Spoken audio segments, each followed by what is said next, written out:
आज जो हमारा टॉपिक है वो है issue of debenture for consideration other than cash, है ना। देखो issue of debenture for consideration other than cash होता क्या है, थोड़ा सा इसको समझते हैं। मतलब क्या होता है कि जब कोई बिजनेस जो है अगर एसेट खरीदता है या कोई रनिंग बिजनेस खरीदता है तो उसके बदले में वो कैश का पेमेंट ना कर कर वो क्या करता है, डिवेंचर इशू कर देता है ना। डिवेंचर इशू कर देता है, ना कि कैश का पेमेंट करता है। इसी को बोला जाता है issue of debenture for consideration other than cash. मान लो एग्जाम्पल के तौर पर दो बंदे हैं तुम्हारे यहाँ पर, ए और बी, थोड़ा एज्यूम कर लीजिए, ठीक है। ये जो ए है इसने क्या करा, इस बी से एक एसेट्स खरीद ली, है ना। इसने क्या करा है, परचेज, इसने परचेज करा, इसने करा है सेल, है ना। अच्छा ये सेल कर रहा, इसको कहते हैं हम वेंडर। क्या कहते हैं इसको, वेंडर कहते हैं इसको। अब नॉर्मली जब ये सेल करेगा तो ये इसको क्या करेगा, बदले में इसको कैश देना चाहिए था, है ना। और ये कैश देगा नहीं, कैश देना चाहिए मगर ये कैश देगा नहीं, तो इसके पास से फिर जाएगा क्या बदले में। भाई एग्जांपल के तौर पर अकाउंट का तो रूल है कि अगर एसेट्स आ रही है तो बदले में कुछ ना कुछ तो जाना चाहिए उसके पास, है ना। तो अगर वो कैश नहीं देगा तो देगा क्या फिर उसके हिसाब से, है ना। तो वो देगा क्या, डिवेंचर्स दे देगा उसको, ठीक है, जो डिवेंचर्स दे देगा। और इसी प्रोसेस को कहा जाता है issue of debenture for consideration other than cash. और ये जो डिवेंचर्स दिए जा रहे हैं ये कंसीडरेशन के तौर पर दिए जा रहे हैं। कंसिडरेशन का मतलब होता है पेमेंट के तौर पर, कंसिडरेशन का मतलब पेमेंट, है ना। पेमेंट के तौर पर जो दिए गए हैं वो तुम्हारे क्या दिए गए हैं, डिवेंचर दिए गए हैं, है ना। कंसिडरेशन के बेस पर जो तुम्हारे डिवेंचर दिए गए हैं, कंसिडरेशन के बेस पर डिवेंचर दिए गए हैं। और इसी प्रोसेस को कहा जाता है तुम्हारा क्या, issue of debenture other than cash. Cash ना जाकर डिवेंचर जा रहे हैं, ठीक है। अब देखो, अब थोड़ा सा क्वेश्चन को समझते हैं। होता क्या है, इसमें थोड़ी सी एंट्री करते हैं। अगर मैं एंट्री की बात करूं, सबसे मेन चीज़ क्या है, इसके अंदर तुम एसेट परचेज करने की एंट्री करोगे, है ना। नॉर्मली पहली अगर मैं बात करूं, purchase of assets, on purchase of assets. Assets भी परचेज कर सकते हैं और साथ ही साथ पूरा का पूरा एक बिजनेस भी परचेज कर सकते हैं, है ना। एसेट्स भी परचेज कर सकते हैं, बिजनेस भी परचेज कर सकते हैं, पूरा एक रनिंग बिजनेस भी परचेज कर सकते हैं। इसमें एंट्री कैसे करेंगे, है ना। तो एंट्री का मतलब क्या, देखो एक बात बताइए, अगर आप एसेट्स परचेज करेंगे तो आपके पास क्या आएगी, एसेट्स आएगी। अगर एसेट्स आएगी तो एसेट्स क्या हो जाएगी, डेबिट हो जाएगी, है ना। अगर एसेट्स आएगी तो एसेट्स क्या हो जाएगी आपकी, डेबिट हो जाएगी। तो इस तरीके से हम क्या करेंगे, एसेट्स अकाउंट डेबिट, है ना। एसेट्स अकाउंट क्या हो जाएगी, डेबिट हो जाएगा। अब एक और चीज़ है, बदले में जिससे हम एसेट्स खरीदते हैं, जिससे हम एसेट्स खरीदते हैं वो हमारे लिए क्या होता है, क्रेडिटर होता है, क्रेडिटर कह लो। और उसी बंदे को हम कहते हैं वेंडर, है ना। तो vendor account to vendor account, है ना। एज्यूम कर लो टू वेंडर अकाउंट। इसमें हो सकता है उसने मान लो वहां पर वेंडर अकाउंट, ठीक है, यहां पर उसने एसेट्स परचेज कर लिए, ठीक है। अब देखो मेन चीज क्या, यहां पर जो एसेट्स परचेज करी गई है, मान लीजिए उसने 10 लाख रुपए की एसेट्स परचेज करी है, तो 10 लाख रुपए एसेट्स के बदले में अब जाएंगे किसके पास से जाएंगे, तुम्हारा जिसने एसेट्स परचेज करी है वो पेमेंट करेगा 10 लाख रुपए का, मगर कैश पेमेंट नहीं करने का, कुछ और देगा कैश के बदले में, है ना। अच्छा एक और चीज है, इसके अंदर वो हो सकता है एसेट्स परचेज करे, एसेट के साथ साथ वो पूरा बिजनेस परचेज कर ले। बिजनेस परचेज करेगा तो बिजनेस के अंदर एसेट के साथ साथ क्या होती है, लाइबिलिटी भी होती है।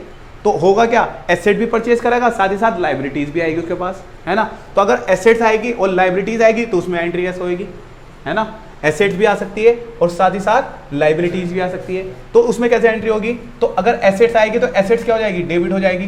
तो एसेट्स अकाउंट डेबिट, है ना। टू लाइबिलिटीज आएगी तो लाइबिलिटीज क्या हो जाएगी, क्रेडिट हो जाएगी, क्योंकि लाइबिलिटीज जो है किसके उसमें आ जाएगी, जो परचेज कर रहा है वही तो फिर बाद में लाइबिलिटी को पेमेंट करेगा, तो लाइबिलिटी क्या हो जाएगी, क्रेडिट हो जाएगी। और जनरल एंट्री के हिसाब से एसेट डेबिट हो जाती है, लाइबिलिटी क्रेडिट हो जाती है। अच्छा एक और चीज है, एसेट्स की कीमत थी तुम्हारी कितनी, 10 लाख, मान लो 10 नहीं 12 लाख की कीमत थी। एसेट्स की कीमत कितनी थी, 12 लाख की कीमत थी, है ना। लाइबिलिटी की जो कीमत थी वो कितनी है तुम्हारी, 2 लाख की, 2 लाख की कीमत है। तो अभी नेट एसेट्स अगर तुम देखोगे, नॉर्मली एग्जांपल के तौर पर assets minus liability, assets minus liability करने के बाद तुम्हारे पास जो अभी भी 10 लाख रुपए का पेमेंट तो तुम्हें करना होगा, है ना। 10 लाख रुपए का किसको पेमेंट करोगे? वेंडर को, तो टू वेंडर अकाउंट।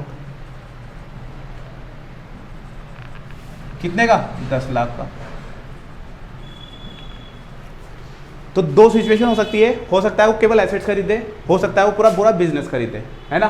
तो एसेट खरीदेगा तो ऐसे, बिजनेस खरीदे पूरा का पूरा तो उसमें बिजनेस के अंदर वो लाइबिलिटीज भी खरीदेगा तो ऐसे, ठीक है। अच्छा एक और चीज है इसके अंदर, इसमें क्या हो सकता है ना। अब देखो मेन चीज क्या, जब ये तुम ये एंट्री करोगे, इस एंट्री को करते वक्त क्वेश्चन के अंदर हो सकता है आपको वर्किंग नोट करके लिख लीजिए, ये वर्किंग नोट होता है पूरा आपका, ठीक है। वर्किंग नोट में हो सकता है क्वेश्चन के अंदर, इफ पहले पॉइंट की अगर बात करी जाए, क्वेश्चन के अंदर हो सकता है तुम्हारा वहां परचेज कंसिडरेशन ना दिया हो। परचेज कंसिडरेशन का मतलब क्या होता है कि आप वेंडर को कितना पेमेंट कर रहे हो, इसी को कहा जाता है परचेज कंसिडरेशन, ठीक है। तो अगर परचेज कंसिडरेशन के बारे में क्वेश्चन के अंदर कुछ नहीं बोला,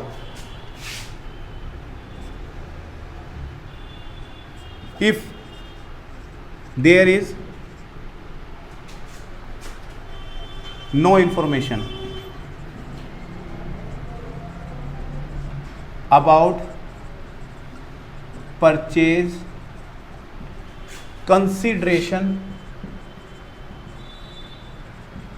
amount, परचेज कंसिडरेशन अमाउंट के बारे में अगर कुछ ना बोला हो वहां पर, तो परचेज कंसिडरेशन निकालेंगे कैसे ये देख लेते हैं, है ना।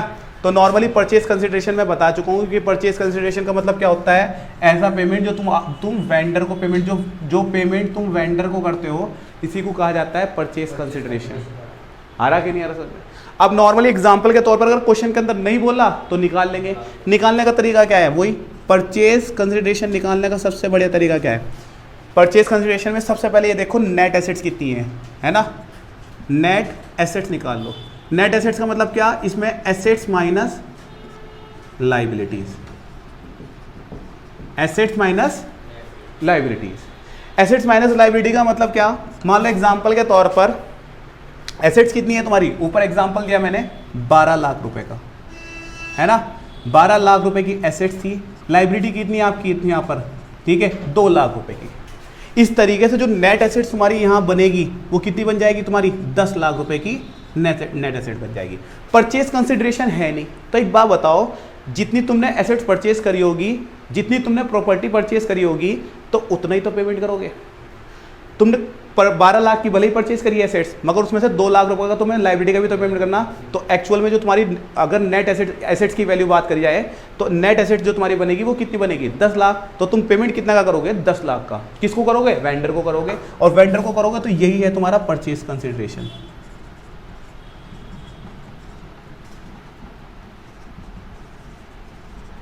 यही होता है तुम्हारा परचेज कंसिडरेशन, ठीक है।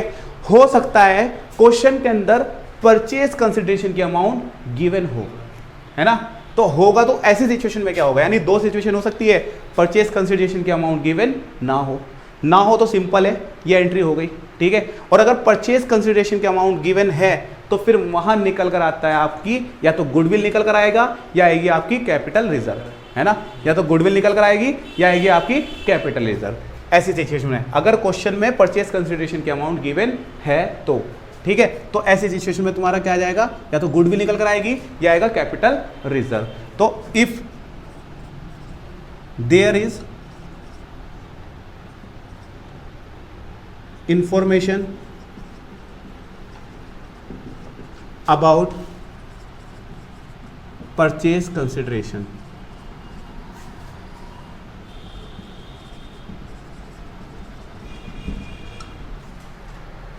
then after we calculate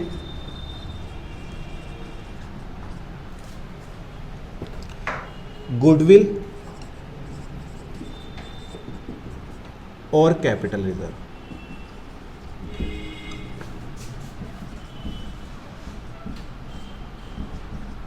ठीक है, आपको समझ में आ गया को? मतलब कुल मिला के जब हम वर्किंग नोट करेंगे, या तो परचेज कंसिडरेशन होगा या परचेज कंसिडरेशन नहीं होने का। अगर परचेज कंसिडरेशन नहीं होता तो सिंपल है, और परचेज कंसिडरेशन होता है तो फिर उसके बाद हमें क्या कैलकुलेट करना पड़ता है, गुडविल और कैपिटल रिजर्व। इस बात को याद रख लेना है, ठीक है।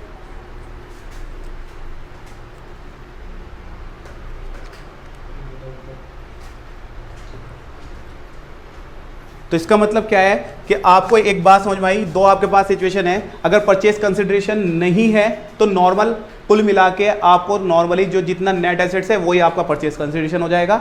और आपके पास अगर परचेस कंसिडरेशन है, अगर आपके पास परचेस कंसिडरेशन गिवन है ना, परचेस कंसिडरेशन गिवन है, तो आपके पास जो निकल कर आएगी वो गुडविल निकल कर आएगी। इस बात को याद रखना है, क्या निकल कर आएगी, या तो गुडविल निकल कर आएगी या निकल कर आएगा कैपिटल रिजर्व, ठीक है। या तो गुडविल निकल कर आएगा या कैपिटल रिजर्व, दोनों में से एक चीज निकल कर आएगी आपके पास, ठीक है, या तो गुडविल या फिर कैपिटल रिजर्व, ठीक है। इसके लिए क्या करना है, इसके लिए भी थोड़ी सी कैलकुलेशन करनी पड़ेगी, ठीक है। कैलकुलेशन में इसमें सबसे पहले आपने अभी पहले कराया, इसके अंदर पहले स्टेप पे आप लिख लो परचेज कंसिडरेशन कितना गिवन है क्वेश्चन में, परचेज कंसिडरेशन कितना गिवन है।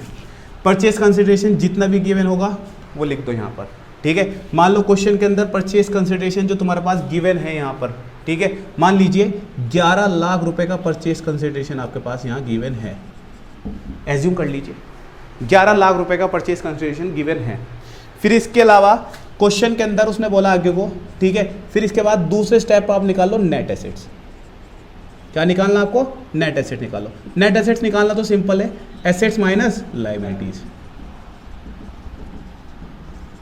है ना। एसेट्स माइनस लायबिलिटीज करने के बाद आपके पास क्या आ जाएगी, नेट एसेट्स। एग्जांपल इसमें हमने लिया भी, हमारे पास मान लीजिए एसेट्स कितनी है, 12 लाख रुपए की, ठीक है। और इसके अलावा जो आपके पास लायबिलिटी है वो 2 लाख रुपए की, तो 12 लाख माइनस 2 लाख, 12 लाख माइनस 2 लाख, इस तरीके से 12 लाख माइनस 2 लाख करने के बाद इस तरीके के बाद आपके पास जो नेट एसेट बचेगी वो कितनी बन जाएगी, 10 लाख। अच्छा एक बात बताओ, मैंने पहले बताया परचेज कंसिडरेशन का मतलब क्या, जो हम वेंडर को पेमेंट करेंगे। पेमेंट कितना करना चाहिए, कर कितने रहे हैं हम, समझ में आया नहीं आया, पेमेंट कितना कर रहा है, 11 लाख। करना चाहिए कितना हमें, तो एक बात बताओ, ज़्यादा कर रहा है क्या कम कर रहा है, ज़्यादा कर रहे हैं। ज़्यादा क्यों करेंगे हम, कहीं ना कहीं उस जो बिजनेस हम परचेज कर रहे हैं उसकी क्या है, गुडविल है। गुडविल की वैल्यू हम ज़्यादा परचेज जब भी तो दे रहे हैं। मान लीजिए एग्जांपल के तौर पर एसेट तो केवल 10 लाख की है, मगर पेमेंट 11 लाख का कर रहा है, तो इट मीन यहाँ पे 1 लाख का जो डिफरेंस है वो क्या है, गुडविल हो सकता है ना। क्या होगा वहाँ पर, गुडविल होगा, ठीक है। इसको थोड़ा सा रफ कर रहा हूँ ध्यान से, ऊपर वाला रफ कर रहा हूँ, नीचे के लिए आपको समझ में आ जाएगा। तो ऊपर वाला तो मुझे समझ में आ गया होगा, पहली सिचुएशन को, इसको पूरा करते हैं। तो मान लीजिए एग्जाम्पल के तौर पर, ठीक है, तो अगर आपके पास जो है, तो इसमें फिर हम तीसरे स्टेप में क्या करेंगे, तीसरे स्टेप में या तो आपके पास निकल कर आएगी, मैंने बोला था गुडविल, या निकल कर आएगा कैपिटल रिजर्व, या तो गुडविल या फिर कैपिटल रिजर्व। गुडविल और कैपिटल रिजर्व कैसे निकल कर आएगा, ठीक है। हम क्या करेंगे, परचेज कंसिडरेशन में से माइनस कर देंगे नेट एसेट्स।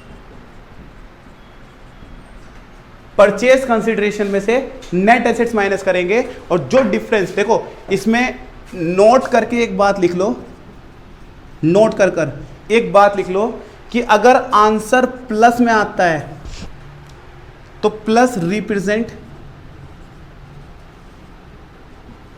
गुडविल। किस चीज को रिप्रेजेंट कर रहा है, गुडविल को रिप्रेजेंट कर रहा है। अगर आंसर प्लस में आता है तो गुडविल, ठीक है। और अगर आंसर यहां पर माइनस में आता है, अगर आंसर माइनस मारा तो माइनस रिप्रेजेंट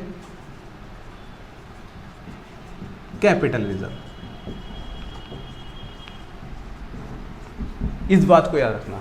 और गुडविल एसेट्स होती है, कैपिटल रिजर्व लायबिलिटी, ठीक है।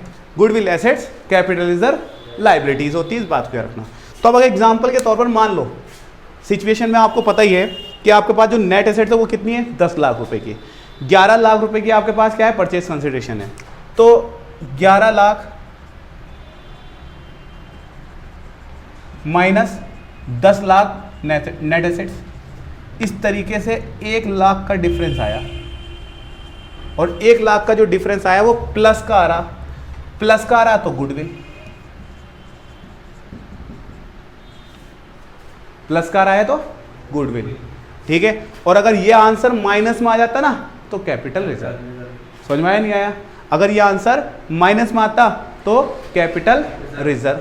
आ रहा कि नहीं आ रहा समझ में? अगर भाई प्लस में आता तो गुडविल, और अगर माइनस में आता, माइनस में कैसा आ सकता है? माइनस में सिंपल शब्दों में बता देता हूँ, चलो ठीक है। सिचुएशन को थोड़ा सा उल्टा कर देते हैं। ये मान लो तुम्हारी जो है परचेज कंसिडरेशन 10 लाख का हो गया, और ये हो गई तुम्हारी एग्जाम्पल के तौर पर कितना, 11 लाख का, है ना। ये कितना का कर दिया हमने, 11 लाख। तो नेट एसेट कितनी, 11 लाख की। परचेज कंसिडरेशन कितना कर दिया, 10 लाख का। तो एग्जाम्पल के तौर पर जब तुम 10 लाख में से माइनस करोगे 11 लाख, तो आंसर आएगा तुम्हारा माइनस का 1 लाख। और ये माइनस का 1 लाख का मतलब होता है कैपिटल रिजर्व, ठीक है। समझ में आ रहा? ठीक है। तो इसका मतलब क्या, एक बात तो समझ में आ गई, ठीक है। अब ये तो सारी कैलकुलेशन थी, है ना, ये कैलकुलेशन थी। तो इसमें ये गुडविल को और कैपिटल रिजर्व को कैसे शो करते हैं ये देख लेते हैं।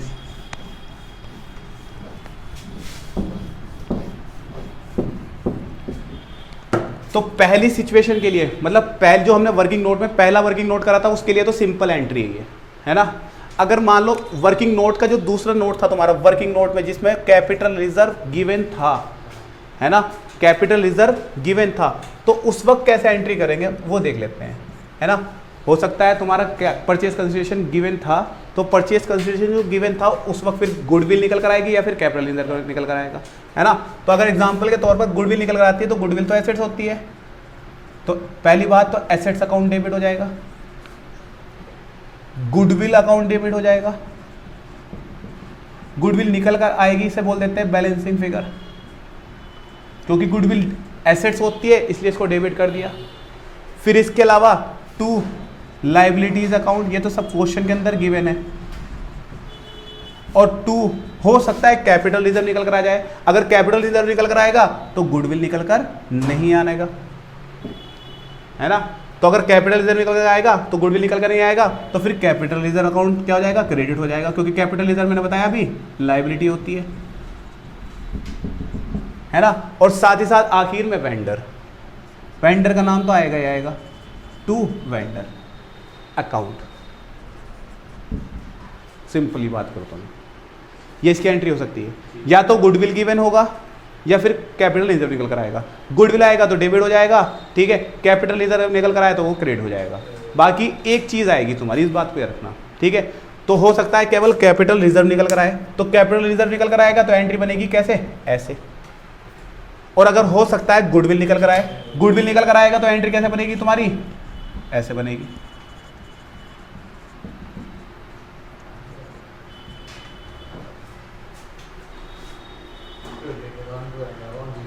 ठीक है। इसके बाद ये कुछ एंट्री बनने के बाद क्या होता है, ये तो तुम्हारी एक पहली एंट्री हो गई। पहली एंट्री का मतलब पहली एंट्री या तो ऐसे बनेगी, पहली एंट्री हो गई। दूसरी एंट्री क्या होगी, दूसरी एंट्री के अंदर हम क्या करेंगे, डिबेंचर इशू करेंगे, है ना। क्योंकि भाई हम एग्जांपल के तौर पर एसेट खरीदेंगे और वो जो परचेज कंसिडरेशन जो वेंडर को पेमेंट करेंगे, उस वेंडर को जो पेमेंट कर रहा है वो कैश पेमेंट नहीं करते। अच्छा, कैश पेमेंट कर भी सकते हैं और नहीं भी कर सकते, है ना। कैश पेमेंट कर भी सकते हैं और नहीं भी कर सकते। तो हो सकता है एग्जांपल के तौर पर, ठीक है, मान लो एग्जांपल के तौर पर पेमेंट टू द वेंडर। अब वेंडर को पेमेंट करेंगे ना, है ना। तो वेंडर को जब पेमेंट करेंगे तो वेंडर के सामने जितनी अमाउंट होगी उतना ही तो वेंडर को पेमेंट करेंगे। तो अब वेंडर क्या हो जाएगा, डेबिट हो जाएगा, क्योंकि वेंडर उस अमाउंट को क्या करेगा, रिसीव करेगा, है ना।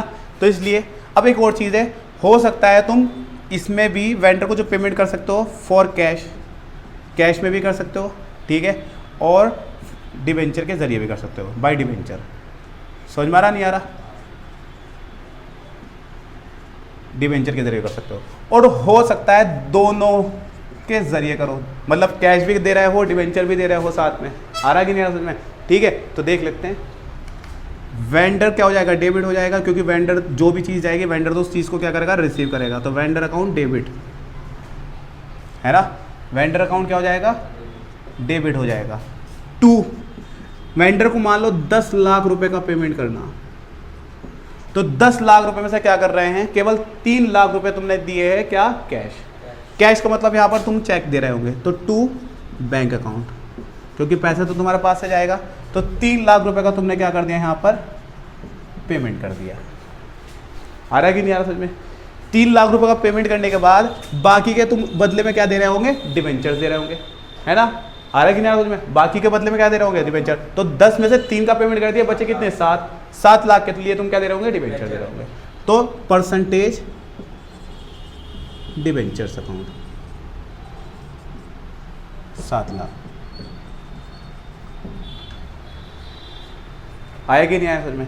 ये तो एक सिंपल एंट्री हो गई, है ना, ये तो आपको समझ में आ गया होगा, सिंपल एंट्री हो गई, ठीक है। अब देखो मेन चीज़ क्या, इसका दूसरा फेज देखते हैं। एंट्री 2 ही होगी इस टॉपिक के अंदर, एक ये वाली एंट्री होगी, एक ये वाली एंट्री होगी, बस 2 ही एंट्री होनी, ठीक है। एंट्री जो तुम करोगे वो 2 ही एंट्री करोगे, ठीक है ना। तो 2 एंट्री में हो सकता है तुम मान लो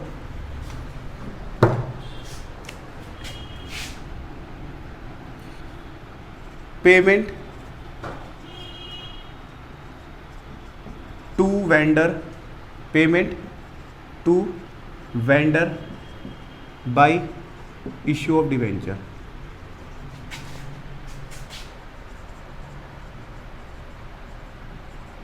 है ना, जो वेंडर को पेमेंट कर सकते हो डिवेंचर इशू करने पे। ये तो था तुम्हारा, है ना। तो केवल हम ये देखते हैं कि डिवेंचर के जरिए, केवल जब डिवेंचर के जरिए पेमेंट होता है वेंडर को, ठीक है, यहाँ कैश वैश कुछ नहीं देखा है, ठीक है। तो ऐसी सिचुएशन में क्या होगा, अच्छा डिवेंचर इशू हो सकते हैं, डिवेंचर की बात करते हैं, डिवेंचर इशू हो सकते हैं एट पार पर, डिवेंचर इशू हो सकते हैं एट प्रीमियम, और डिवेंचर इशू हो सकते हैं एट डिस्काउंट। किसको, वेंडर को। समझ में आ रहा नहीं आ रहा? At par, at premium, at discount, तीनों सिचुएशन पर तुम प्रीमियम जो वेंडर को जो है डिवेंचर इशू कर सकते हो। तो अगर एट पार पर इशू कर सकते हो तो इसका मतलब क्या, जितनी तुम्हें मतलब जितनी वेंडर की अमाउंट बैठ रही उतने के डिवेंचर दे दिए, इसे बोल देते हैं एट पार। आ रहा कि नहीं आ रहा समझ में? एट पार में क्या होगा, एग्जांपल के तौर पर इसकी एंट्री देख लेते हैं। यहाँ एंट्री कैसे करेंगे, तो यहाँ जो एंट्री करेंगे देखते हैं उसकी एंट्री कैसे होगी। यहाँ वेंडर तो डेबिट हो जाएगा, क्योंकि वेंडर को तो हम क्या कर रहे हो, पेमेंट कर रहा है, तो वेंडर अकाउंट डेबिट, ठीक है। और वेंडर को क्या दे रहे हैं तुम, यहाँ पर केवल डिवेंचर दे रहे हो, तो 2% डिवेंचर्स अकाउंट, ये एट पार की एंट्री हो गई। एट प्रीमियम का मतलब क्या होता है, एट प्रीमियम का मतलब सिंपल शब्दों में कह दो एग्जांपल के तौर पर, देखो प्रीमियम कंपनी के लिए फ़ायदा होता है ना। जो इशू का डिवेंचर, जो जब तुम डिवेंचर इशू करते हो उस वक्त अगर कोई भी प्रीमियम होता है वो कंपनी के लिए फ़ायदा होता है। मान लो तुमने वेंडर को पेमेंट करना था तुम्हें कितना, ज़्यादा, और डिवेंचर दे रहे हो तुम कम, है ना। डिवेंचर जो तुम दे रहे हो कम वैल्यू के दे रहे हो, और वेंडर को जो पेमेंट करना था वो ज़्यादा करना था, तो कंपनी को यहाँ पर जो फ़ायदा हो गया उसी को तो बोलते हैं प्रीमियम, है ना। तो मान लो यहाँ पर जो एंट्री होगी वो vendor account debit, 2% debenture account, और 2 सिक्योरिटी प्रीमियम रिजर्व अकाउंट। ये हो गए एट प्रीमियम की एंट्री, है ना। यहाँ पे प्रीमियम, वैसे प्रीमियम तुम्हारा क्रेडिट ही होगा क्योंकि कंपनी के लिए तो फायदा ही है, क्रेडिट हो जाएगा। इसके अलावा डिस्काउंट, डिस्काउंट का मतलब क्या होता है कि मान लो एग्जांपल के तौर पर अब तुम्हारा यहाँ नुकसान होगा, पेमेंट करना था तुम्हें, ठीक है, पेमेंट देखो यहाँ तुम्हारा नुकसान होगा, यहाँ नुकसान होने का मतलब क्या, पेमेंट करना था तुम्हें एग्जांपल के तौर पर 10 लाख रुपए का, और तुम डिवेंचर दे रहे हो यहाँ पर 12 लाख रुपए के, तो तुम्हारा खुद का नुकसान होगा, यानी कंपनी का नुकसान होगा, और कंपनी का डिस्काउंट तो कंपनी का नुकसान होता है, और यहाँ वेंडर का फायदा होगा। तो इसलिए तुम्हारा नुकसान होगा, तो नुकसान तुम अपने हिसाब से एंट्री कर रहे हो ना सारी की सारी, तो ये डेबिट हो जाएगा डिस्काउंट तुम्हारी बुक के अंदर, है ना। तो इस तरीके से वेंडर अकाउंट डेबिट, ठीक है, और साथ ही साथ discount on debenture account debit, to percentage debentures account, ठीक है, ये एट डिस्काउंट वाला है, ठीक है। यानी 3 तरीके से एंट्री हो सकती है तुम्हारी, मतलब 3 तरीके से डिबेंचर इशू किए जा सकते हैं वेंडर को, पार पे भी, प्रीमियम पे भी और डिस्काउंट पे, और तीनों तरह की मैंने तुम्हें एंट्री यहाँ पे एक्सप्लेन कर दी। आ रहा कि नहीं आ रहा समझ में? इसमें सबसे मेन चीज़ क्या है, इसके अंदर तुम्हें एक चीज़ निकालनी है। जब भी डिबेंचर इशू होंगे तो ये देखो कि डिबेंचर वहाँ पे क्लियर तरीके से नहीं बताएगा कि वेंडर को कितने डिबेंचर दिए जा रहे हैं, नंबर ऑफ डिबेंचर, यानी कितने डिबेंचर वेंडर को दिए गए हैं, ये वो क्लियर तरीके से नहीं बताया जाएगा। तो होगा क्या वहाँ पर, अगर वहाँ पर क्लियर तरीके से नहीं बताया जाएगा तो तुम निकाल लो। उसका निकालने का तरीका क्या होता है, मान लो नंबर ऑफ डिबेंचर तुम निकालोगे, नंबर ऑफ डिबेंचर्स निकालोगे, कितने नंबर ऑफ डिबेंचर दिए गए हैं। तो नंबर ऑफ डिबेंचर एक बार बताओ, पार पे जितने की तुम्हारा वेंडर को पेमेंट करना होगा उतने के डिबेंचर दिए जा रहे हैं। तो एग्जांपल के तौर पर वेंडर को जितना पेमेंट करने का मतलब होता है, वेंडर को जो पेमेंट किया जाता है उसको बोलते हैं परचेज कंसिडरेशन, ठीक है। परचेज कंसिडरेशन अपॉन में फेस वैल्यू ऑफ डिबेंचर, जो डिबेंचर कितने वैल्यू का डिबेंचर दिया गया है वो बता देगा क्वेश्चन के अंदर। तो face value of debenture, face value of debenture, ठीक है। इस तरीके से तुम्हारे नंबर ऑफ डिबेंचर यहाँ निकल कर आ जाएंगे। प्रीमियम पे भी सिंपल है। अगर प्रीमियम की बात करूँ, यहाँ नंबर ऑफ डिबेंचर कैसे निकल कर आएंगे, है ना। तो यहाँ जो नंबर ऑफ डिबेंचर निकल कर आएंगे वही परचेज कंसिडरेशन ऊपर,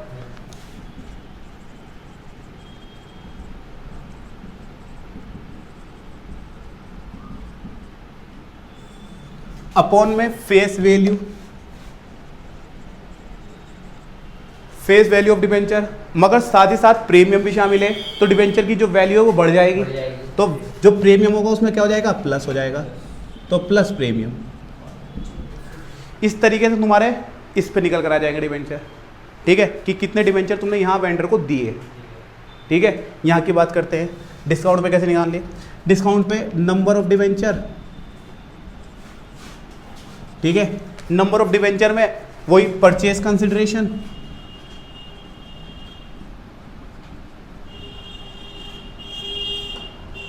परचेज कंसिडरेशन में है face value of debenture minus discount,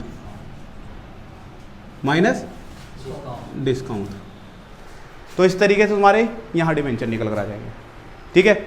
यानी ये है तुम्हारा पूरा का पूरा issue of debenture for consideration other than cash. मैं क्या क्या समझाया, देखो तुम्हारी 2 ही एंट्री होगी। एक तो एसेट्स परचेज करने की एंट्री होगी। जब एसेट्स परचेज करोगे तो वहाँ पे सिंपल तुम्हारे पास सामने 2 सिचुएशन आ सकती है, या तो परचेज कंसिडरेशन गिवन नहीं होने का तो सिंपल एंट्री हो जाएगी, और अगर परचेज कंसिडरेशन गिवन होगा तो फिर वहाँ पे तुम्हें या तो गुडविल निकल कर आएगा या फिर कैपिटल रिजर्व निकल कर आएगा। गुडविल होगी तो इसमें ये डेबिट हो जाएगी एसेट के साथ साथ, और अगर कैपिटल रिजर्व होगा तो वो क्या हो जाएगा, क्रेडिट हो जाएगा। बस इतना ही है यहाँ पर। आ रहा है कि नहीं आ रहा समझ में। इसके अलावा बाद में तुम क्या करोगे, वेंडर को तुम पेमेंट करोगे। अच्छा, वेंडर को पेमेंट करने इससे भी पहले मैंने तुम्हें एक चीज़ बताई, वेंडर को तुम पेमेंट कर सकते हो डिबेंचर के जरिए और कैश के जरिए, दोनों के जरिए भी कर सकते हो। तो वो तो सिंपल था तुम्हारा, वेंडर अकाउंट डेबिट 2% डिबेंचर और 2 कैश। ये मैंने करवाया था अभी इससे पहले, है ना। अभी तुम इससे पहले देखोगे तो मैंने करवाया था। हो सकता है केवल डिबेंचर दे रहा हो, है ना। तो डिबेंचर दे रहा होगा तो डिबेंचर में भी वो एट पार पे दे सकता है, प्रीमियम पे दे सकता है और एट डिस्काउंट पे दे सकता है, ठीक है। तो पार पे कैसे एंट्री होगी, ऐसे होगी। प्रीमियम पे कैसे एंट्री होगी, ऐसे होगी। डिस्काउंट पे कैसे एंट्री होगी, वो ऐसे होगी। और इसी तरीके से हम ये भी निकालेंगे कि भाई कितने डिबेंचर जो है वेंडर को दिए गए हैं यहाँ पर, नंबर ऑफ डिबेंचर यहाँ पर, और नंबर ऑफ डिबेंचर कैसे दिए गए हैं यहाँ पर। फर्क कुछ नहीं है, ठीक है। नंबर ऑफ डिबेंचर निकालने में ऊपर परचेज कंसिडरेशन, अगर पार पे है तो फेस वैल्यू केवल, प्रीमियम पे तो प्रीमियम प्लस हो जाएगा, बस कुछ और नहीं होने का। अगर डिस्काउंट है तो डिस्काउंट केवल माइनस हो जाता है। इस तरीके से नंबर ऑफ डिबेंचर निकल कर आ जाता है, ठीक है। तो ये तुम्हारा पूरा का पूरा कॉन्सेप्ट था किसका, issue of debenture for consideration other than cash. अभी हमारी जो अगली वीडियोस होगी वो सारी की सारी जो रिलेटेड होगी वो क्वेश्चन से रिलेटेड होगी, और क्वेश्चन किससे रिलेटेड होगा, issue of debenture for consideration other than cash. तो इसीलिए मैं आपसे ये चाहता हूँ कि आप उन वीडियो को, जो आने वाली वीडियो है, बिल्कुल लगातार तरीके से देखो, क्योंकि उस क्वेश्चन के अंदर हम इस कॉन्सेप्ट को अप्लाई करेंगे, ठीक है। Thank you.